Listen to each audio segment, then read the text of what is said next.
This is WWE superstar Drew McIntyre, and you're listening to the WWE Podcast. The champ is the one that everybody wants, me. It's going to WrestleMania. Claymore! Austin 316 says I just whipped your ass. This is my iron. You're going to acknowledge me.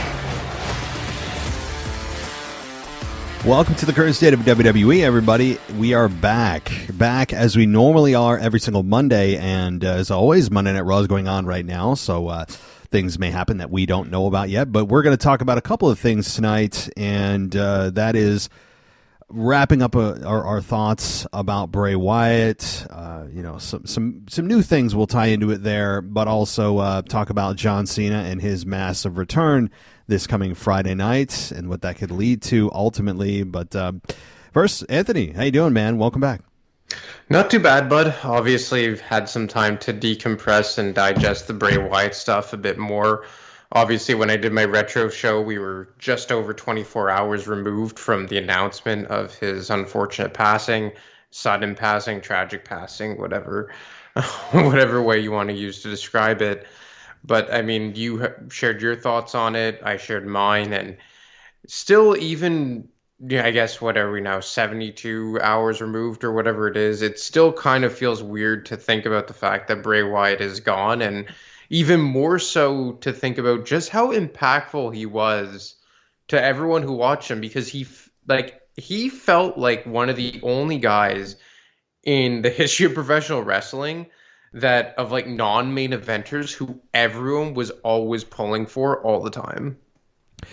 That's a good way to, a good point to make. And the fact that things that, you and I were talking about off the air, or texting actually, about how, your girlfriend and my girlfriend, my wife actually, that was one of the things that she actually cared about, was the Bray Wyatt character.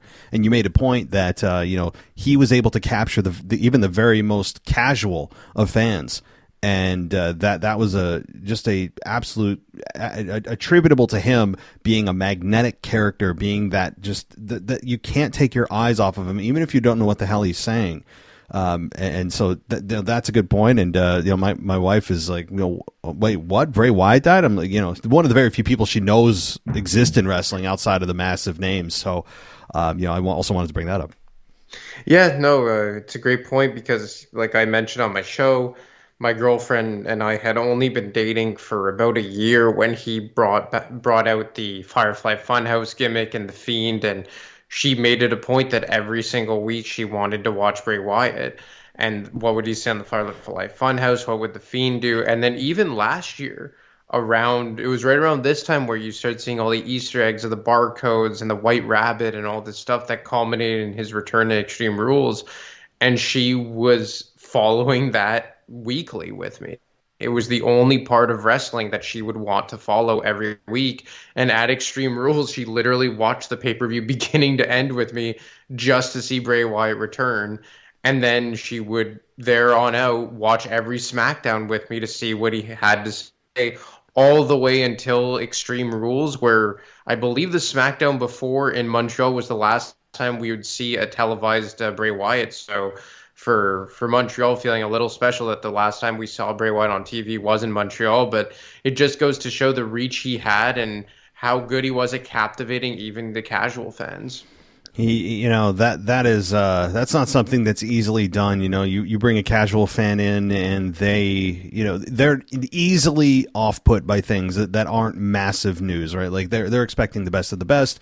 It's difficult to bring in casual fans and consistently keep them engaged in a story. And Bray Wyatt was able to do that. Same thing for my wife. And, she would ask me, what she would want to see the segment. So I'd YouTube it. She wouldn't sit and watch Raw with me, but she would, let me, show her the YouTube clips of it, and that was her favorite character by far. And while the pitch black match wouldn't have been a fairy tale ending, and it's not. I mean, like to say that was his final match, the pitch black match against LA Knight.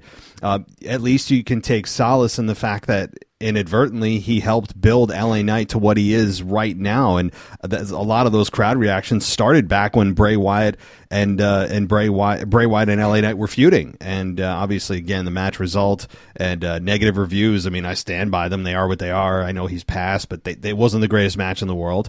We don't know what would have led to his career had it not got cut short, with his heart issues that were known and COVID that exacerbated it. Apparently what's coming out now is that he wasn't wearing a pacemaker or something that his doctor advised that he should, or those kinds of things are all kind of moot points now. But obviously this heart issue that he had was much more serious than anybody had realized. And you make a good point that the payoff to his program against LA Knight at the Pitch Black, it was Pitch Black, right? The Mountain Dew Pitch Black match, yes. Mountain Dew Pitch Black match, and it was very underwhelming, and we never really got a payoff for anything that we were hoping for. Like, what was the White Rabbit? We never really got an answer for that. Who was Uncle Howdy? What was his relationship with Bray Wyatt? What was this all going to culminate with? Like, we were thinking about Roman Reigns. Obviously, he was supposed to have the match with Bobby Lashley at WrestleMania. Like, there are so many unanswered questions that will never be answered now that Bray Wyatt has passed, that, I mean, in a lot of ways were underwhelming, because you could remember just how excited everyone was. Like, his return, do you remember anyone having such an anticipated return as he had last year leading up to the Extreme Rules? No, not to that degree in quite a while, no. And I was thinking to myself during SmackDown, watching it, about, like, man, like, there are just so many unknowns, and some things we'll just never know what could have been with Bray Wyatt now that he has passed. But then I saw LA Knight's promo, and I thought LA Knight knocked it out of the park. Like, this guy is a star, not even in the making. He is a legitimate superstar.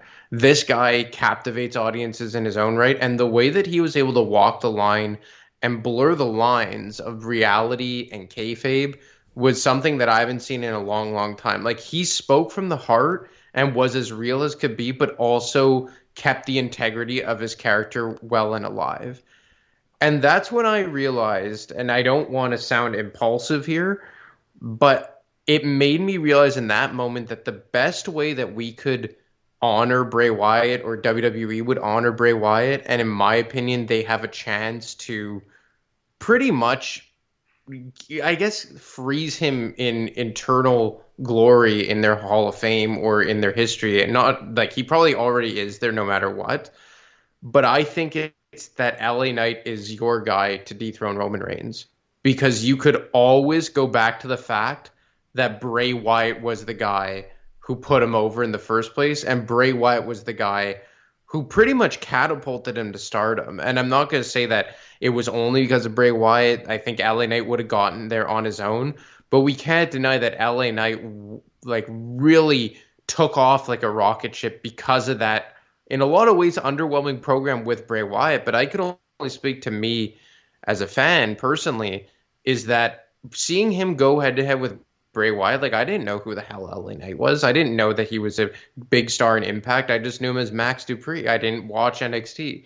But the way that he was able to shine through and make the most of his program with Bray Wyatt made me quickly realize how big of a star he is.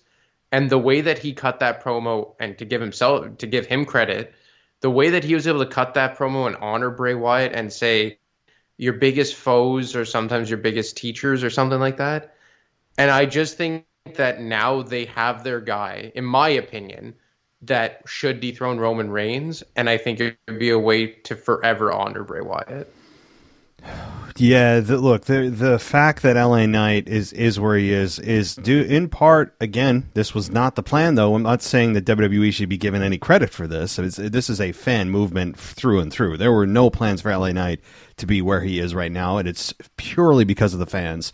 And now the machine's getting behind him, and rightfully so. But yeah, look, the LA Knight promo, I say A+. It was LA Knight's best promo he's ever cut. And you mentioned the blurring of the lines. That is not an easy needle to thread. I mentioned this on my Raw or my weekend review. This is difficult to do, where you're in character, but you're not, and you're talking about real things, but then seamlessly transition back to a storyline with The Miz and hammered The Miz in a way that I have been waiting for him to do, at least in part. There's still more he could do, but it's talking about how he has too much bass in his voice. And he did a great Miz impression. And you're like, wow, the Miz does kind of have a high pitched voice for a dude.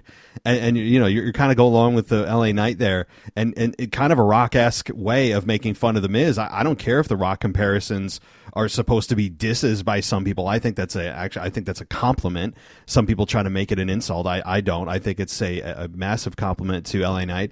And then, hammering him on how the fact that he was champion 12 years ago and he's still talking about that. And he was a forgotten entity in the main event of really people caring about The Rock and John Cena and not giving a damn about him. That's all true. So he hammered that nicely, but his tribute to Bray was very well done. And at the very end saying, a wise man once told me, that the next time you see me, run. And I was like, that's perfect. It was delivered perfectly. I don't know who was responsible for that promo, whether it was a collaborative effort from LA Knight and Paul Heyman or whoever Triple H, who knows, whoever was involved with that. Obviously, LA Knight himself should be give most credit for delivering it perfectly. And should he be the one to dethrone Roman? I think you've got no better candidate than him right now. The only knock against him is he's not some young up-and-coming guy that you could use to excel him for the next 10 years. I mean, LA Knight is 40. I mean, that's not young, but he feels like a professional. He feels like a star, as you said. He doesn't just have the name WWE superstar because that's who everyone, even if I entered the company tomorrow, I'd be considered a superstar. It's superstar in the actual name of what it's supposed to mean. That's what he is right now. But he isn't young. That's the only knock against him, but I don't care. I think he is the absolute right guy right now to do it. And you could add the list of the Bray Wyatt reason to the reasons for it. I don't see another guy in the company right now that is a better selection, even more so than Seth Rollins.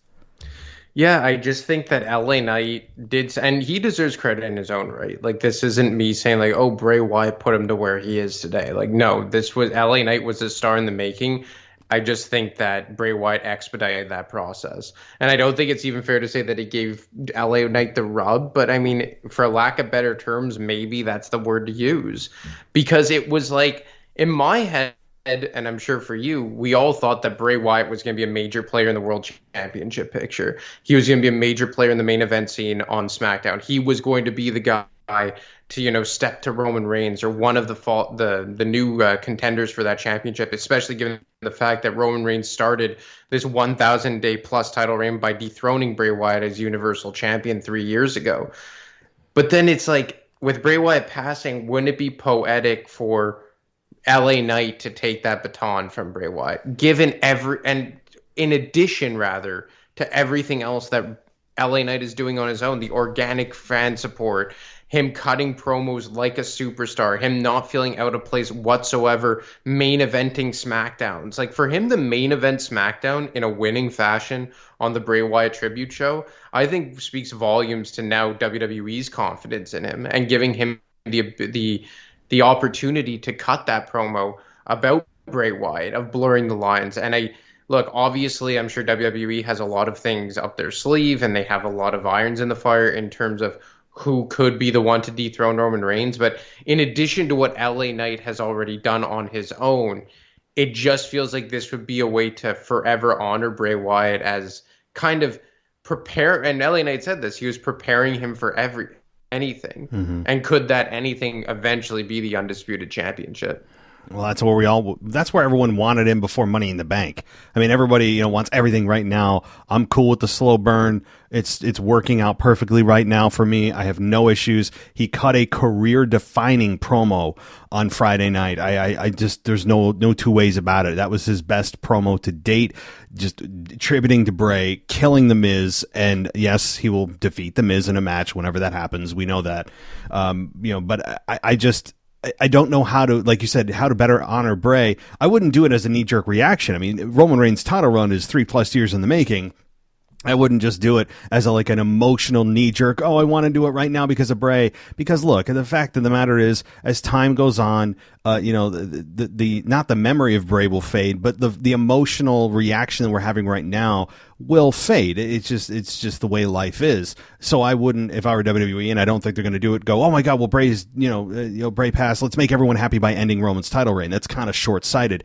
It just adds to the reasons, as you mentioned. It just adds to it. It's not the soul, but it adds to it and supports more of a reason to have LA Knight be the guy. But one final thing I'll ask you about Bray before we move to John Cena is, do you think that they should continue the storyline outside of LA Knight and maybe him attributing the win to Bray and all that? But do you think the Uncle Howdy storyline should continue, or any facet of what he was going to do, should that continue, or do you think it's kind of all dead in the water now that Bray is gone?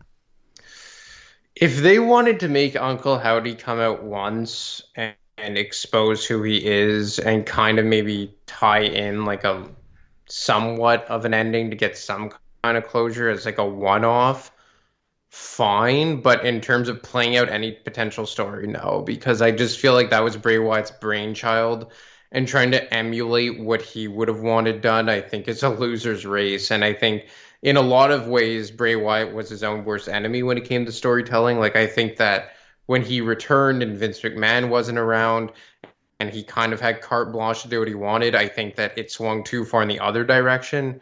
Like, we would come on here and we would talk, trying to peel back all these layers of this massive Bray Wyatt onion. And sometimes it was like, man, like, what would you always say?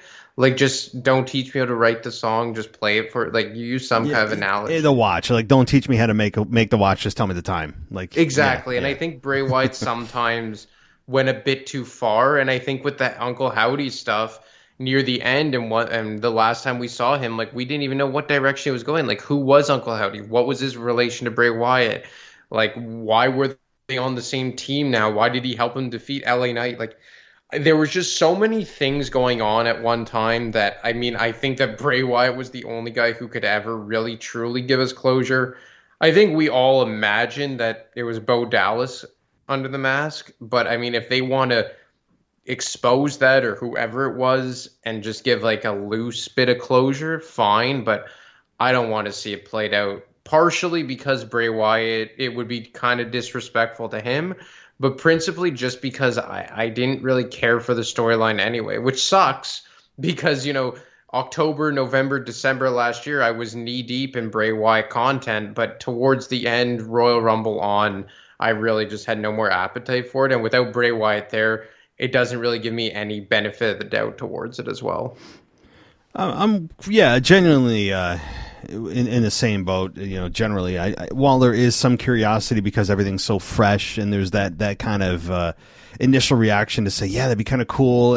Any kind of tie to Bray people are clawing onto right now and saying, oh, that'd be cool. I understand the emotional want for that, but is it logical? Trying to look at this through a neutral lens, which isn't easy to do. It's easier said than done given how everyone's feeling right now.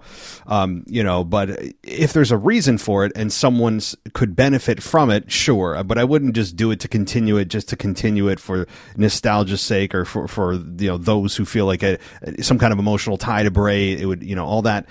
I would just, I wouldn't do it for that reason. But yeah, you're right. If Uncle Howdy wants to come out and just reveal his identity and then we can all move on, fine. But I wouldn't draw it out just to draw it out. However, that said, maybe Bray shared some ideas with Triple H that he may use in the future that we don't know about and only will find out after the fact in some kind of documentary or something that, Triple H reveals that, Bray had shared this idea with him and he used that in this story or something like that. I mean, I'm sure Triple H and Bray had at-length conversations about all the things that he wanted to do, and Triple H has gone on record before. I think it was on the Impulsive podcast a couple of months ago when he said that Bray Wyatt, as you just mentioned, is his own worst enemy sometimes with so many different ideas and things he wants to do. It's difficult to kind of keep him on a particular lane on one highway. He always wants to go off on detours and things. So that's exactly, and we saw that play out on TV with all these things. And that's where I just said, he is intriguing. And that's the one thing he has going for him. But I said, I don't know what the hell's going on anymore. I don't have the time to sit here with a decoder. So, but no, I'm all for a kind of one-off feeling, a one-off one-off deal. I'm sure they'll do something again on Monday Night Raw tonight. I'm sure they've already done something or will do something for Bray throughout the night. But I don't need a Bray Wyatt storyline to continue just to make us all feel good. It'll just kind of, I think, extend the pain for no reason for a lot of people. So any final thoughts on this before we go to John Cena, or you want to just dive into John? I just had one question, not entirely related to Bray, but do you think it was a bad look that Roman Reigns wasn't there? No, there's two ways to look at it. There's two schools of thought here. I think your top champion isn't there to have comments. Your top champion doesn't have anything to say. Your top champion doesn't show face for one of the biggest stars in wrestling dying. There is that. But the other reason is, and maybe you know the answer to this, why didn't he? Like, is it because WWE and Roman felt that it's not worth breaking kayfabe and breaking his character in all 3 years? Maybe they feel like even with Bray's death, it's not worth blowing that all up in some kind of out of character interview? Or is it just like he was busy with family and had other obligations because he wasn't supposed to be there anyway? I honestly don't know the answer. Yeah, like I'm kind of split both ways. Like, I do think it would have been somewhat monumental in a way and very significant had Roman Reigns. Honestly, like, I think that, and I've seen this suggested online a bit, that they should retire the Blue Universal Championship because Bray was the one who debuted that title and he was the last one to hold it before Roman Reigns won it and eventually merged it and unified it with the WWE Championship. I would like, and maybe they still have time, like you said, maybe he had, prior commitments, and maybe like in the right away they didn't know exactly how to utilize Roman Reigns without breaking his character. I would just maybe like to see the next time Roman Reigns comes out, if that was an idea to actually, or a serious consideration to retire that championship, like him come out, not say anything, not to compromise his character, because I think knowing what we know about Bray Wyatt would want Roman to keep the integrity of his character as well. But just like when they had like the lantern out at the end of the show, like had Roman Reigns' music hit, he walked out with the Blue Universal Championship, he laid it beside the lantern, and then he walked out, and then they did that exact same ending. I think something like that would have gone a long way, and you wouldn't have compromised Roman's character at the same time. I agree, and that they could have easily done that again. We're all sitting here thinking, oh, he just didn't care enough to show up. I don't think that's the case. Roman Reigns, Joe on Hawaii is a genuinely good dude, like from everything I've seen and heard. So we don't know the reasons. We can all sit here and point fingers and pass judgments that, oh my God, that's so inconsiderate. We don't know why he wasn't there. Maybe it's out by now. I haven't seen anything. But yeah, I think if that had happened, you're right. That's a good way to kind of toe the line of him paying respects, but also staying kind of in character, not saying much. Also, this is a kind of a way that when Stone Cold Steve Austin, when Owen Hart died, I remember the night after, the Monday Night Raw after, the infamous Monday Night Raw after Owen Hart died, the only thing we heard from Stone Cold was him coming out at the end of the night to clash a couple beers together with Owen Hart on the Titantron. He didn't say a word. It's kind of the same thing. You keep your top stars intact while also subtly paying respects to the guy that just passed. And of course, you can behind the scenes, have them give it at length, heart to heart about what he actually feels, and that can be in a future documentary and all, or something like that. But that's exactly right. You could have done that, but I don't know the reasons. So, all right. Yeah, you don't want to dive too much into it, but I do agree with you. John Cena. So I just wanted to get the real news here, what's going on with John, and of course we know the match that's going to happen, but this is not just for a match and a tag team match with Seth Rollins that's going to be against Giovanni Vinci and Ludwig Kaiser at the Superstar Spectacle event in India on September 8th, and of course he's appearing this Friday to promote that, but this is 7 straight SmackDown shows that he's going to be on. This isn't just like he's there to promote it September 1st, and then September 8th, he's having the match in India for the Superstar Spectacle. This is apparently 7 straight SmackDowns he's going to be at. So what do you think?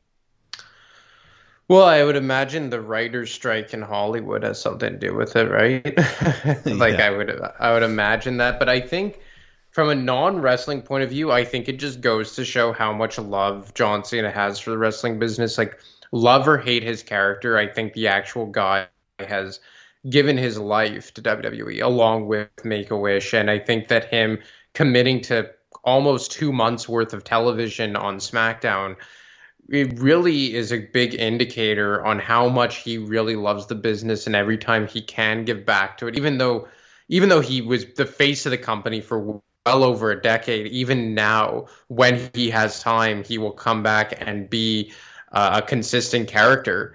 And I mean, it's kind of like, maybe this isn't where you thought I was taking this, but like the first thing I thought, because you telling me that he's committed to 7 straight SmackDowns is the first I'm hearing from it. So this is my initial like genuine reaction to hearing this news. The first thing that popped in my head was just like, why the hell is he pulling The Rock's weight? I don't know why. Yeah, I don't know. You're right about the writer's strike. I mean, now there's even less of a reason for The Rock to, have excuses. Of course, he's also doing a zillion other projects other than Hollywood. But yeah, that's kind of true. He's pulling The Rock's weight. So he's going to be there from September 1st through October 27th for 7 straight appearances. Now, I don't know this article. This is a Bleacher Report, so this isn't just off some clickbait website. Bleacher Report has been, fairly consistent, fairly accurate, and fairly credible over the last several years. So I'm going with them. They do say that it's unclear if he's going to continue into November and December, but this is going to be his most regular string of appearances in years, which is true. I can't remember the last time that John Cena had more than like 2 regular appearances. Hell, he had only 1 appearance on Raw before he faced Austin Theory, the infamous cutting down Austin Theory promo and then having him lose to Theory, but also at the same time Theory losing in a win, which was bizarre. And then Theory's career went off a cliff, and then he loses the U.S. title. That's a whole nother conversation. But he had 1 appearance before WrestleMania. Now he has 7 appearances heading to the end of the year. I don't know if it'll go into November, December, but clearly there is something happening, I think, brewing for WrestleMania 40. I mean, I just can't not think about WrestleMania 40. It's 7 months away, but it'll happen faster than you think. And I don't know if he's obviously not going to be on every show from on November, December, January, February, March. It's not going to happen. But there's a thought of, well, maybe in these 7 appearances, something could happen. I don't know. Outside of this tag team match with Seth, that it seems kind of useless. Yeah, and we were talking about this one the last times we came on, and maybe it was because it's been 2 weeks since we spoke, that like this is kind of like the second lull of the year that we get annually, like post SummerSlam right up until Survivor Series. Like September, October are usually pretty dull and, how would you say it, like unfulfilling months in WWE. And for John Cena to commit to SmackDown right until you said the middle of October? End of almost Halloween.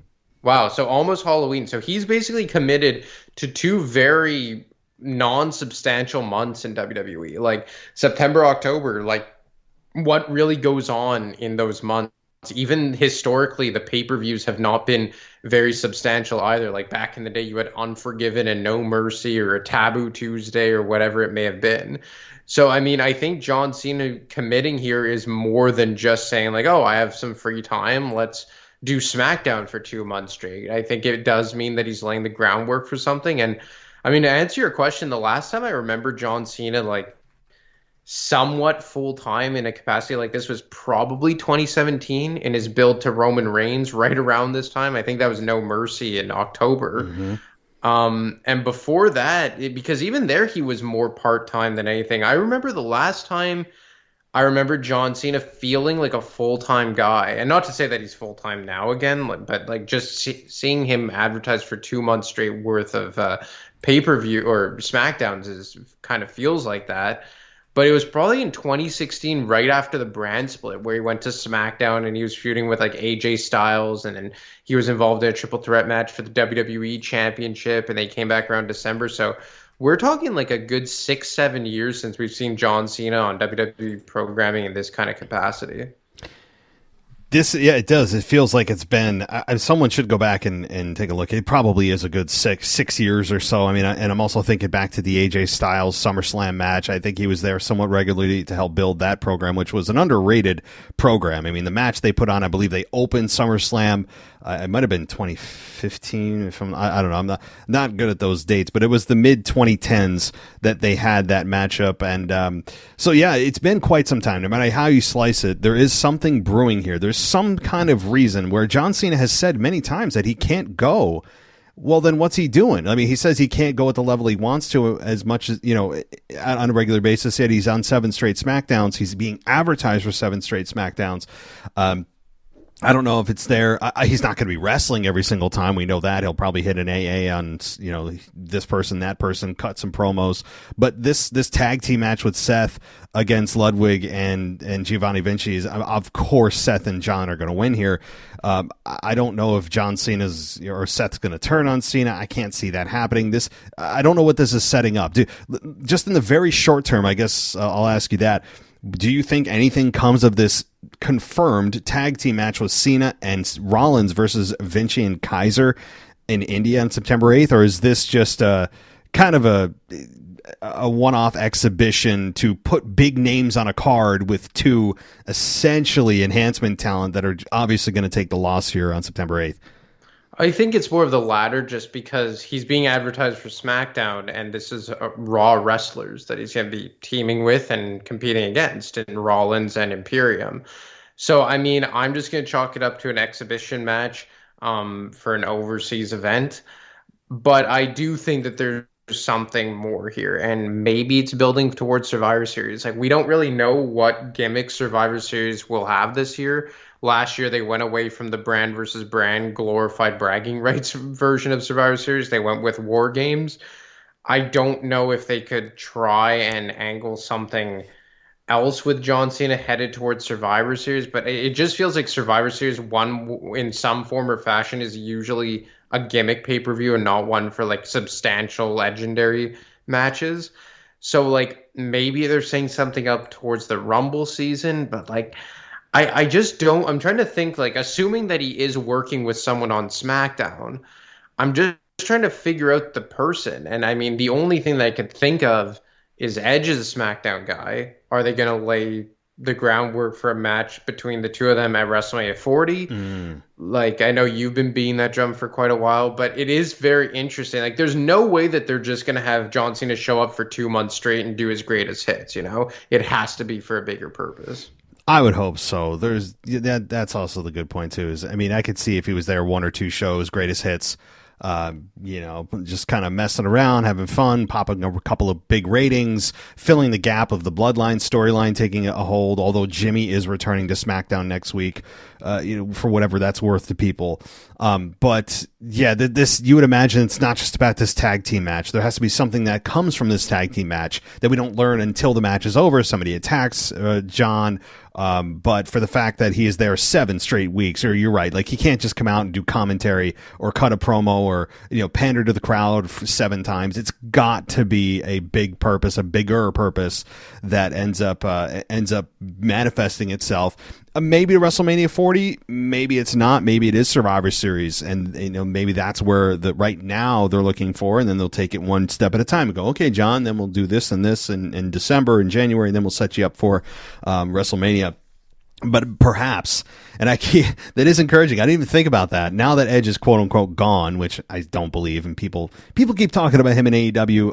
I'm not trying to get into that, but I have my doubts that even if he goes there, even if he does to team with Christian Cage, that it's going to be anything long term, okay? You cannot tell me that with WrestleMania 40 on the horizon, Edge is going, yeah, well, I'm going to call it a career here in WWE. I'm going to do it on basically an exhibition match against my best friend. It is Toronto. It's a nice little send-off, but I think he wants to write his own story. He ended his career at WrestleMania without his choice. Now I think he's going to, per his own volition, his own choice, want to end it at WrestleMania this time around. It's just poetic. But it is encouraging with Edge floating around maybe, and John Cena definitely going to be there.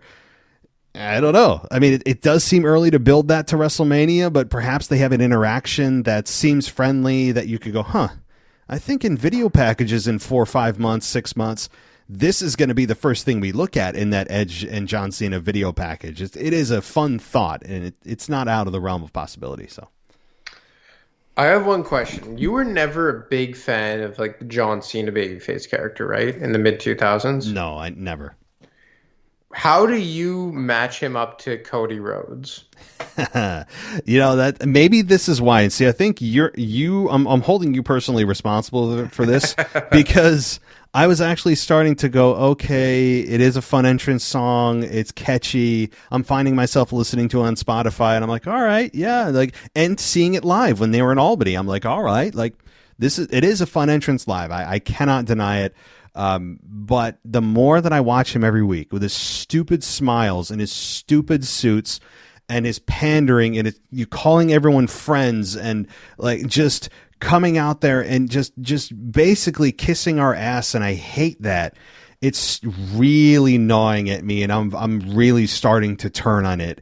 And you're in my head now, and I'm like, all right, dude, yeah, screw this character. It is so phony, and I think that's a good way of putting it. That does remind me a little bit of Cena, who would pander to the crowd, the whole chain gang thing.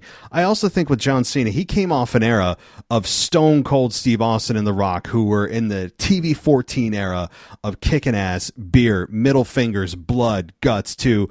And as The Rock famously put it, you can't see me, in his return promo in 2011. It went from hardcore, the authentic ass kicking, to this little, this multicolored children baby kissing character of John Cena, and I think that was also a stark contrast that turned me off to his babyface character. So it's a little bit of that with Cody. Yeah, I know everyone. I think you got a lot of messages about people getting a kick out of my Cody diatribe. Yeah. I'm not gonna go maybe we could have that some kind of segment of just what's bothering me, like the Peter Griffin. What grinds my gears? What grinds my gears? Yeah. Family Guy, yeah. Maybe we could start that, but. Look, Cody is just, it is channel changing. I know I said this last time, but when he came out to be I think you put it properly, he came out to give his stamp of approval on paying proper tribute to Terry Funk. I just changed the channel. I literally, I just didn't watch it because I'm just I know what he's going to do. I know what he's going to say. He's going to act like he's the only one that could give a proper tribute to Terry Funk because of his dad and this, and I can't stand him. I cannot stand him. I think he's a fake. He's a narcissist. He is, and that would make for a great heel. If he ever it feels when he comes out I'm supposed to hate his guts, but then I remember that he's portrayed as a babyface. He loves himself. Yeah. I really feel like he watches his promos back with his wife, and it's just I killed it. I absolutely knocked that thing out of the park, and and you just know that he loves himself. I don't know. I really there's just something about this guy, and it's not his in-ring work. I don't want him fired. He's a good promo. It's the character. But it also makes me resent the guy because that he loves this character. And I don't even know what his character is, aside from being Dusty Rhodes' son. I don't get it. You walk around in it. What was the last babyface to walk around perpetually in a three-piece suit? Who is it? Even Shawn Michaels, who, this is the best way I could kind of put it in terms of why I think wearing a suit is stupid. Shawn Michaels never wore a suit. He was predominantly a babyface from 2002 to when he retired. Never wore a suit. One time he wore a suit. Yeah, yep. When was it? Montreal. Exactly. And what was he trying to do? Draw heat. Exactly. So it is just, everything just is so ass backwards with Cody Rhodes. Dude, I do not get it. Even The Rock, The Rock was wearing kind of Gucci shirts when he was with the with the corporation. He kept it going for a bit, even when he was a babyface, but then he slowly went into the tracksuit look. And it was just dude, why do you think that this is endearing? How am I supposed to relate to a guy who has a choreographed entrance theme, has 52 million fireworks on his way to the ring, wears a suit that's probably more expensive than my car outside, has bleach blonde hair when we all know it's black, has a tattoo on his neck that's the most obnoxious thing I've ever seen in my life. It's like, what about him am I supposed to like? That his dad is Dusty Rhodes. That is basically what I am supposed to like about Cody Rhodes. And be like, you know what? He should be the top babyface in the company. His dad is Dusty Rhodes. I forgot. And because everything else makes me want to vomit and change the channel. Oh, this is good stuff. No, it's good because that is, I think, the best way. And I've been trying to find a way to encapsulate why I find this such an off-putting character that I've been actually making an effort to try to like. And there were moments I'm like, oh, okay, I think I'm on board, but then I got right off the train. And that is, he loves himself and he can't help but show it, even though he's not self-aware enough to know he's showing it.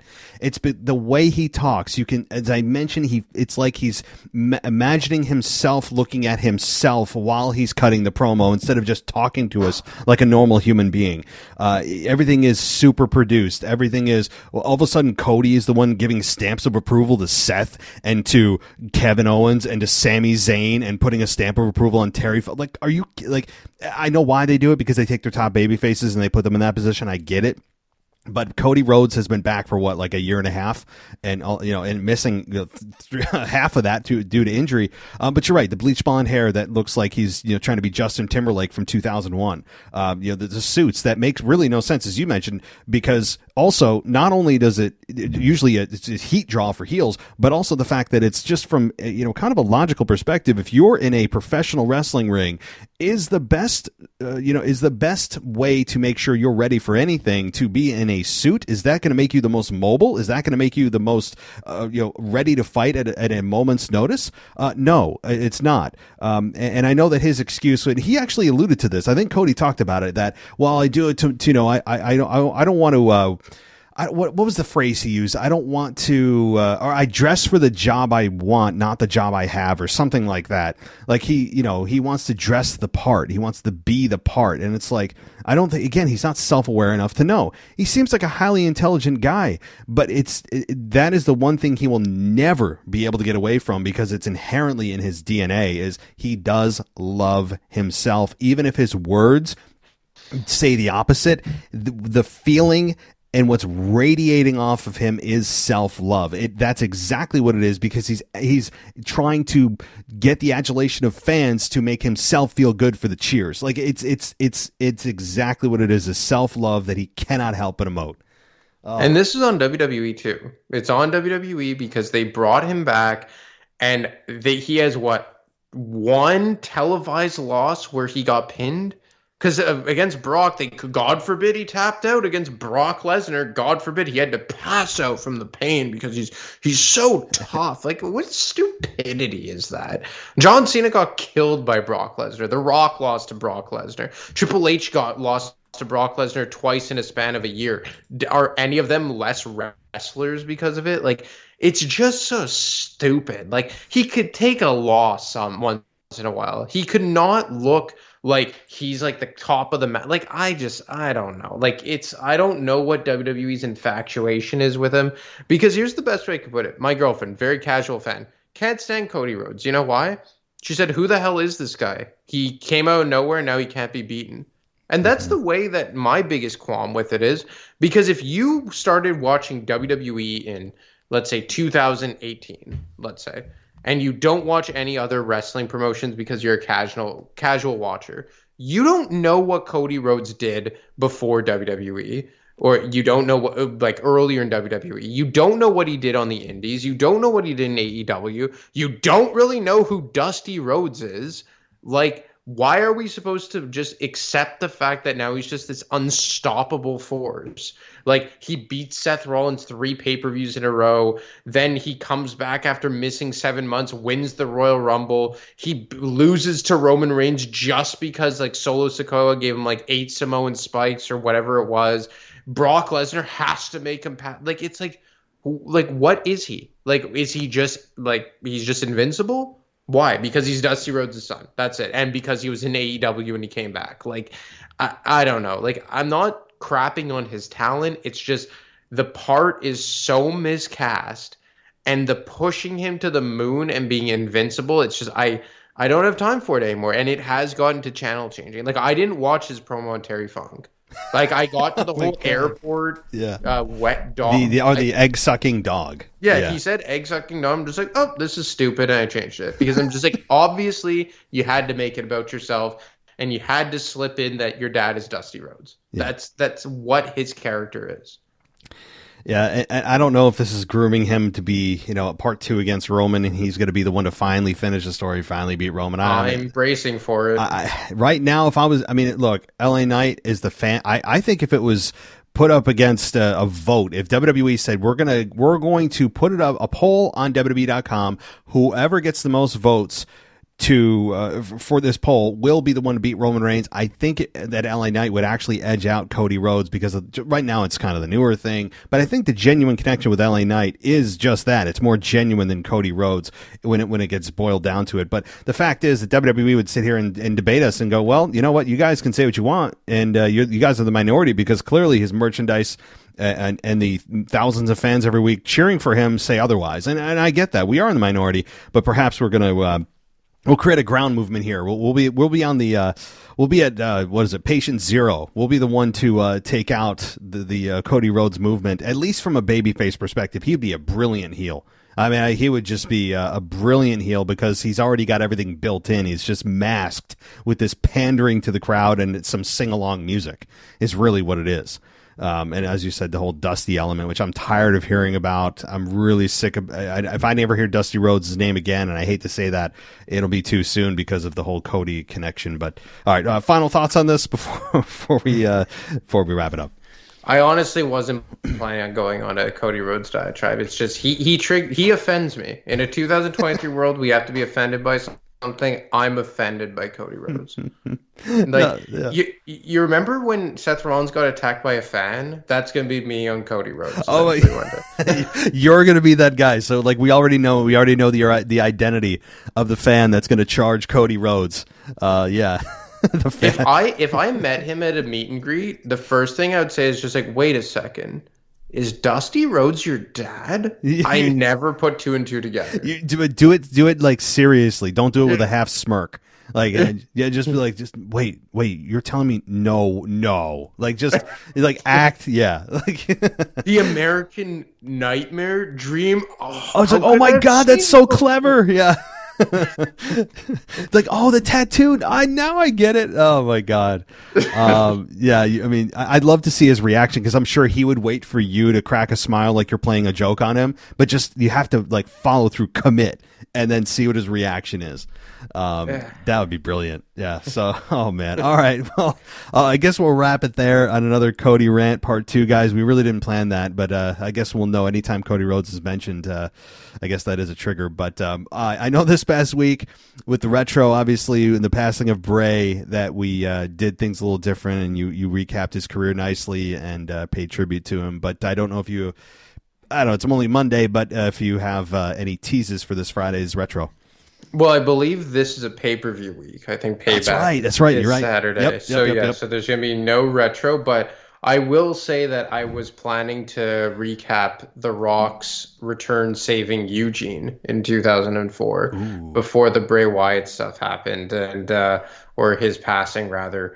And I think I'm going to probably sit on that until next week and recap it. And I know I've done a lot of Rock returns and a lot of Rock content. I understand I'm guilty as charged, but I just feel like that is a return of The Rock that isn't talked about a lot, but that was a fun return in 2004. The whole Eugene. Yes. Oh my God. I remember that. And we had the uncle who Eric Bischoff was his uncle, and he was berating his disabled nephew, and he got all the way up to the stage. It's a brilliant return. That is one that is not often talked about, and one that definitely will be in a week and a half's time after the PLE this week. So looking forward to that. And any social media that you want to share, and then we'll sign off. Yeah, you can follow me on, I guess it's X, whatever Yeah, it's called now. Yeah. At AdaMarco25. I've been pretty quiet over the summer, but usually pretty active during hockey season. All right. Well, very good. And take a breath. I'll take a breath, and I think we'll sleep well knowing that we have publicly humiliated Cody Rhodes' babyface character. So, all right. You enjoy the rest of your night, man. Yeah, man. Take it easy. Bye. Thanks for listening to the WWE Podcast. Don't forget to subscribe on your favorite podcast app so you don't miss a show, or head to WWEpodcast.com. And for all of these shows ad-free, head over to patreon.com/WWE Podcast. Until then, we'll see you next time.